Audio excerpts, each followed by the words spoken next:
Boa tarde. Pessoal, eu vou trazer muitas provocações aqui para todo mundo nessa minha fala. Primeiro, eu vou falar como diretor e depois como cidadão. Como diretor, eu quero parabenizar o Tobias, os professores e vocês, alunos, por esse momento que nós estamos tendo aqui nessa segunda-feira à tarde. Eu quero citar aqui uma frase do Padre Morro, que fundamenta isso que eu estou dizendo. Dizia assim: uma escola de Santa Cruz como a nossa, nós não sonegaremos aos nossos alunos nada daquilo que eles devem saber. E não confinaremos nosso ensino dentro de limites estreitos e não científicos. Formaremos cidadãos úteis para a sociedade e para o céu. Queremos formar agora eu vou falando. Nós queremos formar cidadãos conscientes, atuantes e que construam a sua história com autonomia. Nosso papel como escola é abrir possibilidades de reflexão para instrumentalizar cada um de vocês para serem autônomos na construção do futuro. A partir de agora eu não vou mais falar como diretor. Agora eu vou falar como um cidadão brasileiro que escolheu a profissão de educador. E eu não gostaria de ler, ninguém aqui leu a sua contribuição. No entanto, eu peço licença para vocês para ler, porque acredito que vou ser mais preciso e direto nos pontos que eu quero abordar. Nós estamos aqui agora porque vivemos num país democrático. Sem democracia, não existiria a Lava Jato, o que não quer dizer que não existiria corrupção, mas certamente não haveria investigação. Sem democracia, ao término desse debate, nosso destino possivelmente fosse a prisão, a tortura, sem direito a qualquer defesa. Muitos pais e avós de compatriotas nossos viveram isso por anos na ditadura militar. De todas as nossas lutas, a que mais vale a pena é a luta pela democracia. Independentemente de ideologia política, social ou econômica. Nas recentes passeatas contra e a favor do atual governo, a defesa da democracia talvez seja um dos poucos elementos em comum. Mas uma minoria radical de ambos os lados defendem governos autoritários, de esquerda ou de direita, como solução para a atual crise política. Esse é o principal risco que nós estamos correndo nesse momento do Brasil. Termos um governo autoritário. Dito isso, eu quero colocar a minha opinião, minha posição, como cidadão brasileiro e educador católico diante da atual conjuntura. Mas, sobretudo, trazer alguns conceitos fundamentais de economia política úteis para o nosso debate. São conceitos difíceis, porque eles estão numa esfera que vocês não estudam hoje, que são conceitos de economia, mas que são muito importantes para a gente entender o terreno em que nós estamos pisando. E eu vou me posicionar aqui. Defendo o fim do atual governo, com a cassação via TSE da chapa vencedora em 2014 e convocações de eleições livres, bem como o afastamento dos presidentes do Senado e da Câmara dos Deputados, por estarem denunciados na Lava Jato. Defendo que o Poder Judiciário seja respeitado nas investigações da Lava Jato, até que tudo esteja esclarecido e os culpados sejam exemplarmente punidos. Defendo a aprovação de uma legislação dura contra a corrupção, banindo todo corrupto de forma definitiva da vida pública de nosso país. Mas acredito que o afastamento, se ocorrer, será via impeachment. Porque uma cassação da chapa eleita pelo TSE demora. E nesse caso, teremos que carregar um governo do PMDB até 2018, com um pacto talvez mínimo de governabilidade e o risco de não diminuir a corrupção, porque eles estão enterrados até o pescoço nesse processo de corrupção que a gente está vivendo. São motivos para minha posição. 1. O Brasil estava tecnicamente quebrado antes das eleições de 2014, com vários anos com os gastos do governo acima da arrecadação, originando a recessão que vivemos hoje no Brasil. Ou seja, o governo gastando mais do que recebe.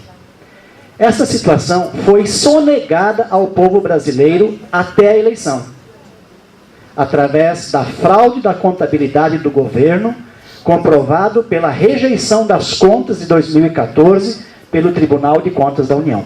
Isso é fato. Deste modo, a eleição de 2014 se configura num estelionato eleitoral, uma vez que a sociedade foi enganada sobre a situação do país.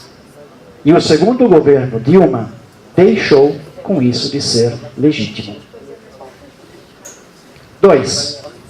Os governos Lula e Dilma traíram a confiança de seus eleitores, inclusive deste que vos fala, pois votei em Lula em 2002, em 2006 e em Dilma no segundo turno em 2010.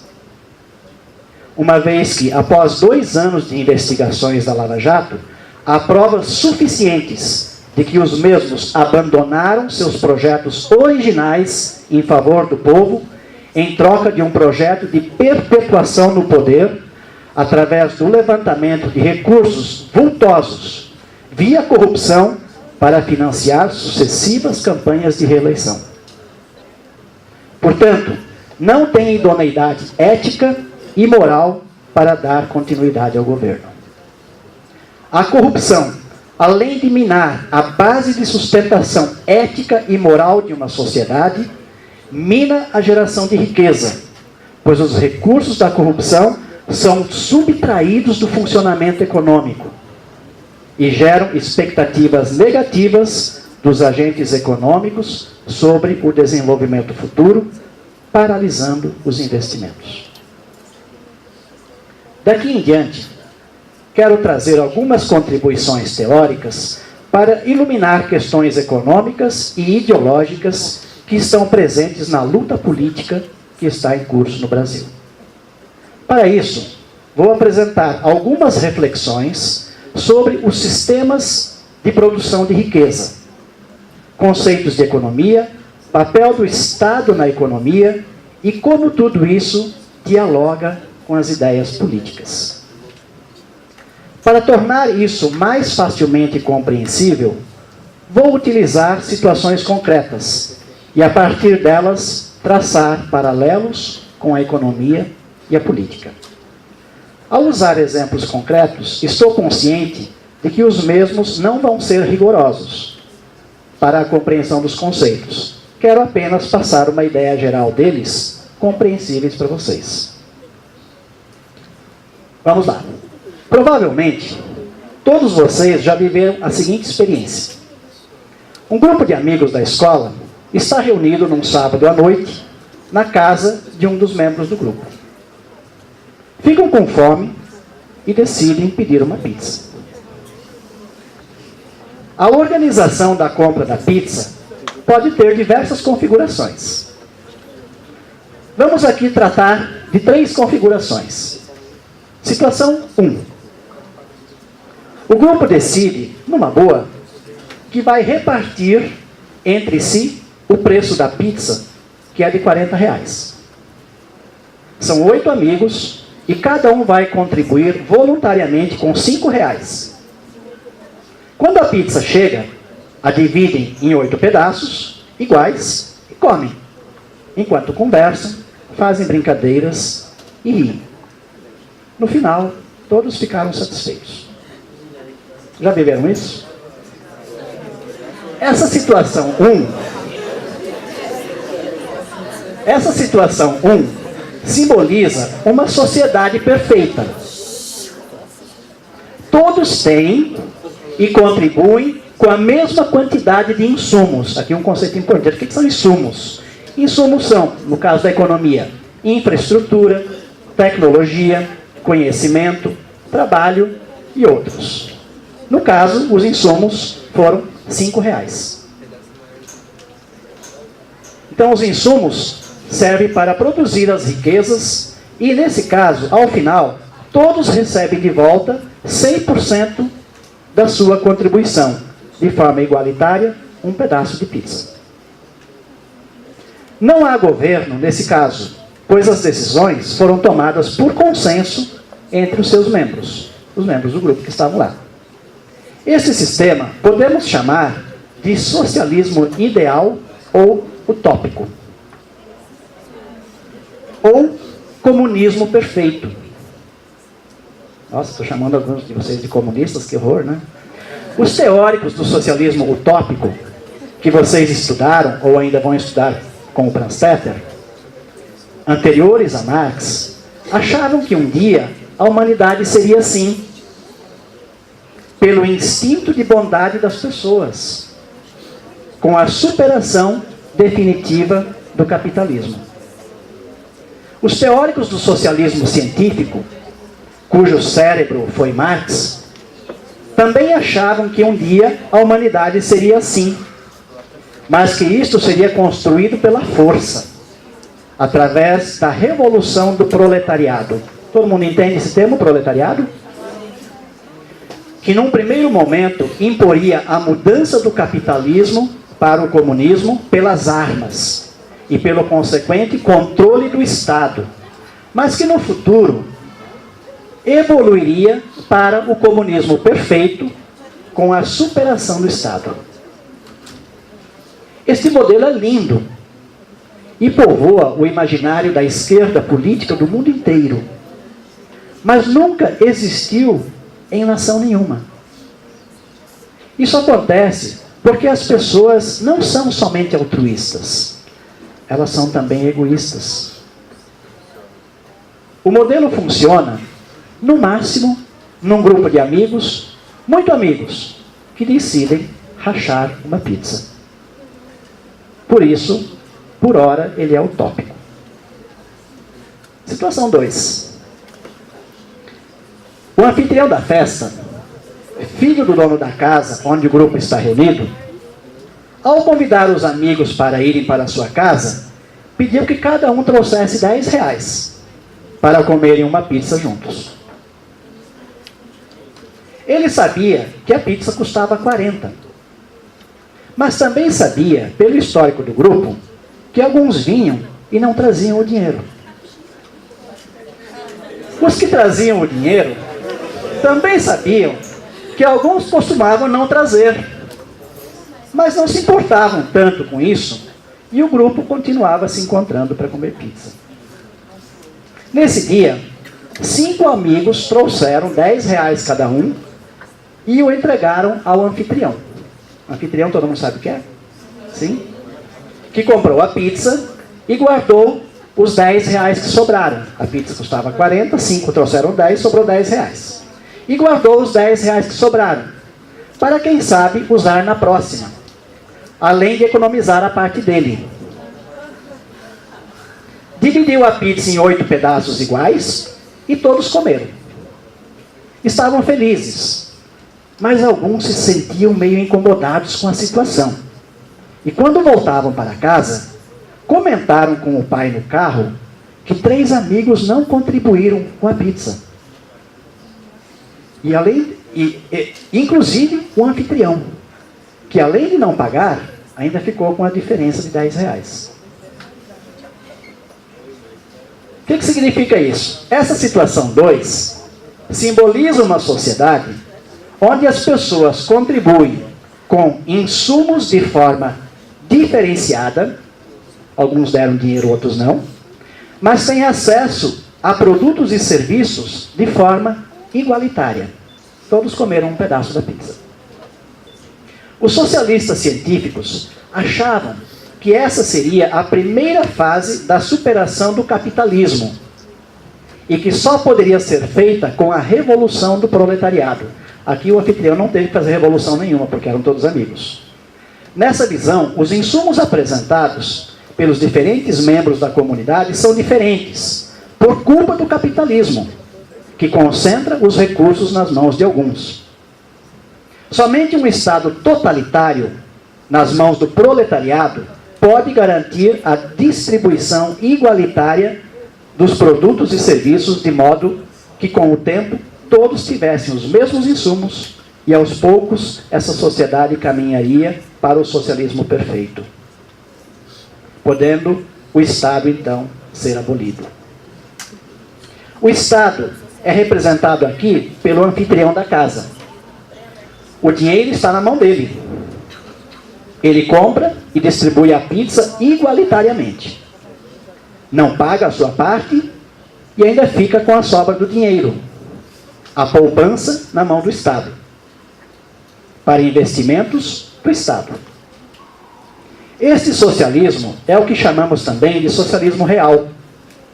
Foi assim na ex-União Soviética, ex-Alemanha Oriental, na primeira fase da Revolução Chinesa, Coreia do Norte, Cuba, etc. Estes países todos demonstram que este sistema também é um problema, pois nenhum foi capaz de avançar para o comunismo perfeito, com a superação do Estado. Na economia, mantiveram suas populações pobres se comparadas com os países capitalistas avançados. A causa está na injustiça do ponto de vista individual, onde alguns contribuem mais e recebem o mesmo que quem contribui menos, gerando desânimo e preguiça generalizada. Entenderam? Um parênteses. Lula chegou à presidência em 2003, quando na campanha eleitoral de 2002, em carta aberta ao povo brasileiro, vocês eram criancinhas, comprometeu-se publicamente que num possível governo seu, não levaria o Brasil para esse modelo econômico que eu acabei de descrever, que respeitaria a economia de mercado e o Estado democrático de direito, bem como suas instituições, compromisso que ficou popularmente conhecido com a frase Lulinha, paz e amor. Lula e Dilma respeitam esse compromisso até hoje, mas boa parte da esquerda brasileira, que tem dado sustentação aos governos do PT, prega o rompimento desse compromisso feito por Lula, levando o governo mais à esquerda, se necessário, com um modelo autoritário, inspirado nos modelos da Venezuela de Hugo Chávez e Maduro, da Bolívia de Evo Morales e do kirchnerismo na Argentina, que, aliás, acabou nesse ano de 2016 com a eleição de Macri para a presidência da Argentina. Situação 3. Vamos lá, situação 3. Essa é a mais complexa. Na situação 3, acontece a mesma coisa que na situação 2, até o momento de compra da pizza. Depois a história é outra. O anfitrião, depois que recebeu os 50 reais dos 5 que trouxeram dinheiro, né, dos 8 que estavam lá, entrega os 50 reais recolhidos dos amigos para o seu pai, que, como dono da casa, iria administrar tudo. O pai comprou a pizza por 40 reais e aplicou os outros 10 na poupança, além de não pagar a parte do filho. E não via problema nisso. Afinal, tinha cedido a casa para a festa e podia usar a sobra do dinheiro para melhorar a casa no futuro, para acolher melhor ainda o grupo da próxima vez. Ao levar a pizza para a sala, o pai do anfitrião deu boas-vindas a todos e ficou por ali para participar da pizzada. Quando o anfitrião ia cortar a pizza, toca a campainha. 3 amigos seus, de outra escola, chegaram sem avisar. Todos ficaram meio sem graça, mas ficaria chato dispensá-los. Então, o anfitrião reparte a pizza, mas não mais em 8 pedaços, mas em 12. 8 para ele e seus amigos, 1 para seu pai e 3 para os amigos da outra escola. Os 8 comeram seus pedaços, o pai do anfitrião também. Os 3 visitantes da outra escola ficaram meio perdidos com a situação. Combinaram que 2 deles iriam embora e apenas um ficaria para redistribuir a parte dos outros 2 entre os demais, entre aqueles que pagaram a pizza. Aquele que ficou, dos 3 amigos que não estavam convidados, comeu o seu pedaço e dividiu os outros 2 entre aqueles que lhe pareciam estarem com mais fome. Ao final da festinha, os que comeram sem pagar estavam felizes, pois achavam justo o que aconteceu. Mas os que pagaram e comeram menos ficaram muito incomodados. Cada um começou a pensar em soluções para melhorar isso nos próximos encontros do grupo. Agora, o que significa isso? Essa situação 3 simboliza uma sociedade onde as pessoas não contribuem de forma igualitária com os insumos. Não recebem na proporção dos insumos que colocaram. E nem recebem produtos e serviços de forma igualitária. Aparece aqui a figura do detentor dos meios de produção, representado pelo dono da casa, que ficou com o dinheiro, comprou a pizza, não pagou a parte do filho, embolsou a sobra e ainda comeu um pedaço de pizza. Isso lhe parecia justo, porque foi ele que correu o risco de fazer a festa em sua casa, a qual construiu com esforço e da qual precisava cuidar. Vai que ninguém trouxesse o dinheiro. Ele não ia deixar os meninos sem pizza.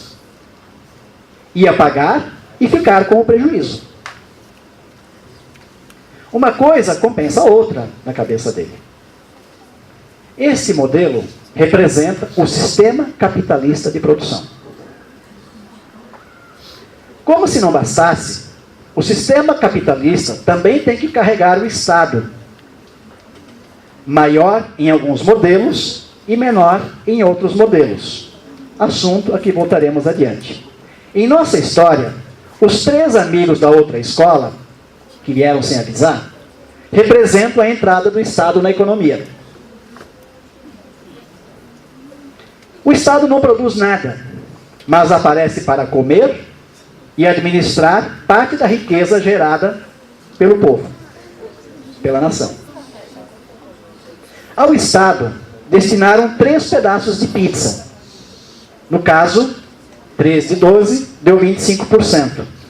No Brasil hoje, a carga tributária é 38%, que chamamos de impostos. Então, os 3 representam o Estado que cobra impostos. Imposto, como diz a palavra, significa obrigação de repassar parte dos produtos e serviços a quem não produz e não contribui com insumos. O pedaço de pizza que o amigo do Estado que ficou lá comeu representa o custo que o Estado tem para regular a sociedade com leis e decidir o que fazer com os outros 2 pedaços. É o custo da máquina do Estado. A distribuição desses 2 pedaços, daqueles 2 amigos que foram embora, representam os investimentos do governo e a redistribuição de riqueza, com o governo fazendo coisas que os capitalistas e os trabalhadores não conseguem ou não têm interesse em fazer, como investimentos em infraestrutura, saúde, educação, segurança, independentemente de quem produziu essa riqueza. Este parece ser o modelo mais injusto e desumano. Ninguém tem garantia de receber de acordo com os insumos que colocou. E quem não participa está fora. Tem mais e melhores serviços e bens quem tem mais força. Mas é o modelo que tem apresentado os melhores resultados em termos de desenvolvimento em países em que o método se desenvolveu, em que o modelo se desenvolveu em maior plenitude, porque estimula o talento individual e o risco com retornos maiores. Por outro lado, é um modelo que exclui milhões pelo mundo afora das benesses do desenvolvimento, porque não foram integrados ao mercado de produção e de consumo. Acabando. Só alguns exemplos adicionais. Vou pular algumas coisas aqui. Nessa terceira situação, porém, podia ter acontecido no grupo várias outras coisas, como por exemplo, eu vou ler aqui algumas. O pai do anfitrião poderia ter ligado numa pizzaria diferente da que ele liga costumeiramente e descobrir que pelos mesmos R$40 que ele pagava naquela pizza, ele poderia comprar uma pizza maior, com 12 pedaços, o que daria para matar a fome de todos. Conseguir mais coisas com menos recursos se chama de melhoria de produtividade no sistema capitalista. Ou seja, com os mesmos 40 ele conseguiria uma pizza maior, daria para matar a fome de todos. Isso significa aumento de produtividade. Quanto mais tecnologia, quanto maior a qualificação dos trabalhadores, quanto maior a eficiência do sistema, mais bens e serviços são produzidos com a mesma quantidade de recursos. E é aqui que entra a questão do debate da questão ambiental. Né? Uso de recursos versus quantidade de produtos gerados. Um outro aspecto importante. Conversar um pouquinho sobre déficit público e inflação. É um tema também muito difícil.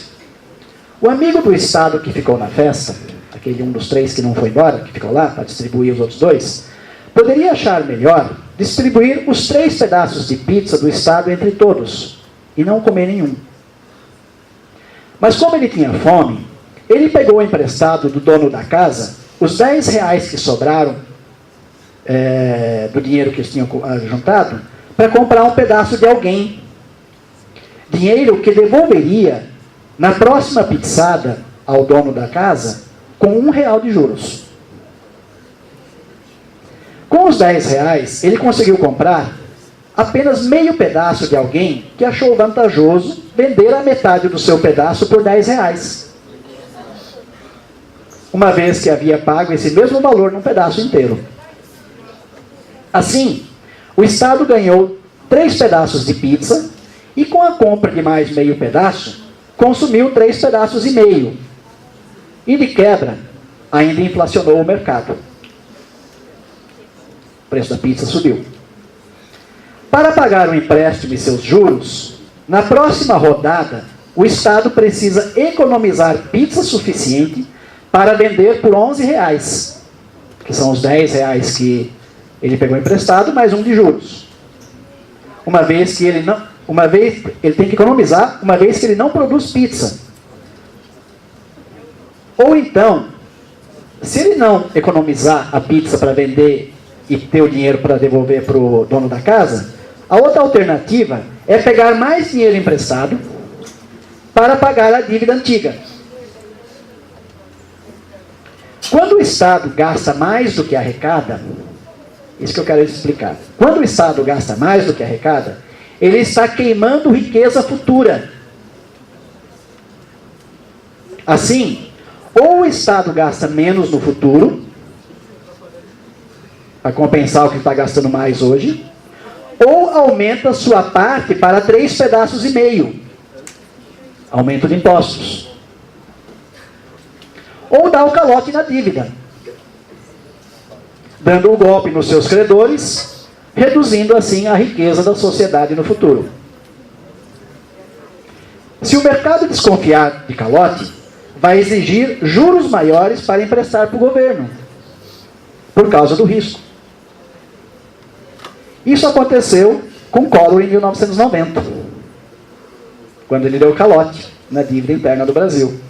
Outra forma de o Estado se financiar é emitir dinheiro para fazer suas compras. Vai lá, ele tem o poder de rodar a maquininha, gerar dinheiro.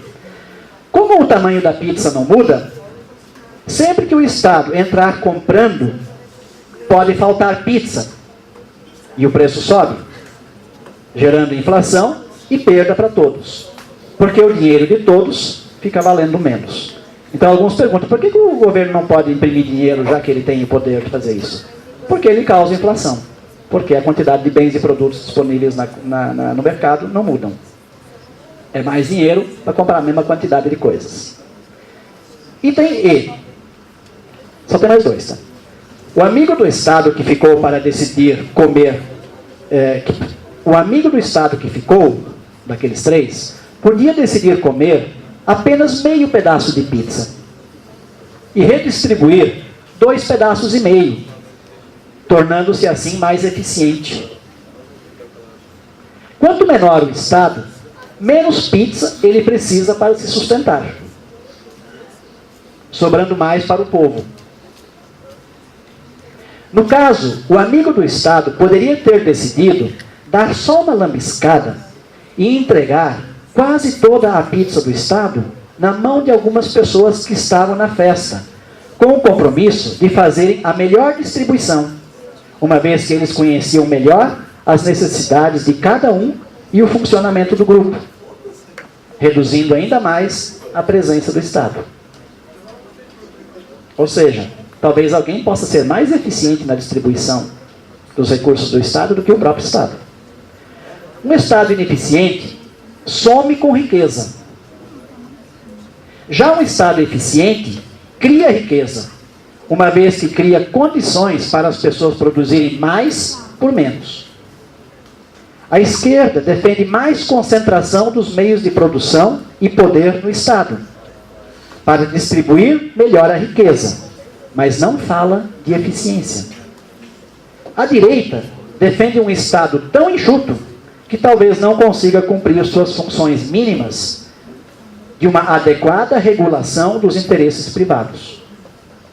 Aí vem a pergunta: qual arranjo de Estado gera o melhor benefício para a coletividade? Esse aspecto da eficiência do Estado é fundamental. Tudo isso não está em discussão nesses debates públicos. Finalmente, questão da corrupção.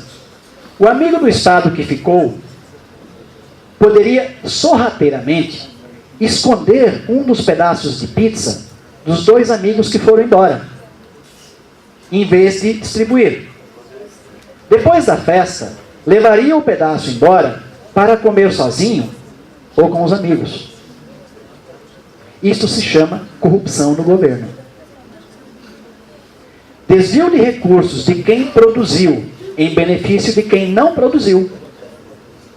Isso empobrece o país. Isso gera desconfiança e revolta em quem produz, e ele passa a não ter mais vontade de produzir, o que também empobrece o país. É isso que está instalado em nosso governo. E não há quem possa defender um governo corrupto. Por isso, ele precisa cair. Conclusão. O sistema produtivo vigente no Brasil é o sistema capitalista. A manutenção desse sistema provocou o golpe militar em 64, que estava sob a ameaça das forças de esquerda. Foram 21 anos de ditadura, desrespeito aos direitos humanos e violência política e policial. Em 1985, o Brasil se redemocratizou com a aprovação das eleições diretas para presidente, conquistada nas ruas. Embora, como já foi dito aqui, não houve eleição direta naquele ano, só depois, com Collor. Nossa democracia ainda é jovem e frágil. De certo modo, a discussão sobre o sistema produtivo está de novo posta neste momento, embora de forma muito mais branda. O PT não é um partido comunista. O Lulinha Paz e Amor continua vivo. O que está em jogo, a meu ver, é o papel dos diferentes atores sociais e do Estado no sistema de produção capitalista de agora em diante. Esta disputa está presente nas ruas e no discurso político, através de palavras como elite branca, coxinhas e pão com mortadela. O núcleo da crise política que vivemos no momento é a corrupção generalizada instalada no núcleo central de poder, revelada pela Operação Lava Jato, articulada para garantir a manutenção do poder, buscando perpetuar no governo, eleição após eleição, a atual coalizão hegemônica que já está no 4º mandato. E, segundo alguns, teria recursos desviados via corrupção para financiar as eleições até 2038. O preocupante é que esta prática expressa pouco apreço e falta de compromisso efetivo com a democracia, com a solidez das instituições e com a moralidade na gestão pública. Daí o movimento popular espontâneo de milhões de manifestantes que expulsam políticos de qualquer partido que tenham de alguma forma seus nomes vinculados à possibilidade de estarem envolvidos com corrupção. A sociedade almeja passar a política limpa, buscando atingir um novo patamar na democracia, gerando bases sólidas para o progresso sustentável de nossa sociedade. Neste processo, porém, existe o risco político do ressurgimento de uma nova direita desconhecida, autoritária e comprometida com a reconcentração da riqueza, justamente pela ausência de verdadeiras lideranças moderadas que não estejam envolvidas com a praga da corrupção. Quanto ao papel do Estado, o ponto em discussão é o tipo e o tamanho da presença do Estado na economia. Nos últimos 4 mandatos, assistimos a um movimento de grande intervenção do Estado na economia e crescimento do tamanho do Estado, com práticas fortemente influenciadas pela distribuição de privilégios a determinados grupos sociais e empresariais, nem sempre com objetivos distributivistas, mas com foco em determinados objetivos de governo e forte despreocupação com a eficiência do Estado. As consequências disso foram um aumento drástico na carga tributária, crescimento da ineficiência econômica do país, decorrente da ineficiência do setor público, piora da qualidade dos serviços públicos e consequente redução da riqueza em curso neste momento, com a recessão. Aumento absurdo da corrupção face à onipresença do Estado em todos os setores, ganha contornos de verdadeira epidemia. A persistência desse quadro forma um caldo de grande luta pelo poder, ameaças de enfraquecimento de nossas instituições, crise de confiança dos agentes econômicos e, no limite, grave ameaça ao Estado democrático de direito. Daí a urgência da solução do problema, preferencialmente com eleições livres para conferir legitimidade e garantir apoio popular ao novo governo. Obrigado.